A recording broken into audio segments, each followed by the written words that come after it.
This first clip here is on top of Hell's Gate on Possum Kingdom Lake. Now those are a couple of attention-grabbing names, so my first step in my research was to find out where those names came from. And like a lot of these old stories, you never know for sure how much is fact. So first is the name Possum Kingdom. So there was a Russian immigrant and businessman named Ike Sobolosky who was suffering from stomach trouble and believed he was dying. So he made the pilgrimage to nearby mineral wells in 1905, which was world famous for its healing mineral waters at the time. And Sobolosky paid 10 cents a day for 10 days to be allowed to drink all the mineral water he wanted. And he claimed that within 10 days his stomach problems were cured. After his recovery, he stayed in the general area and got into the fur business, which included possum pelts. And his best suppliers of possum pelts hunted in the canyons of the Brazos River here before the creation of the lake. And when they would come to deliver their loads of possum pelts, Sobolosky would greet them by saying, "Here are the boys from the Possum Kingdom." And supposedly the name stuck. And now the story of Hell's Gate. Supposedly there were two fur traders in the 1800s that were traveling along the Brazos River looking to trade with native tribes for furs. And they came across a Comanche camp that had some fine pelts. They gave the Comanche a healthy sample from their whiskey bottles, and they passed out drunk. And then the two fur traders packed up all the Comanche's furs onto 3 donkeys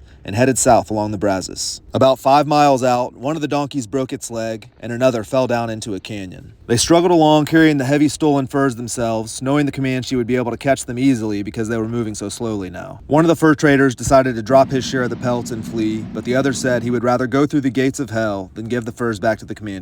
And supposedly that name stuck too.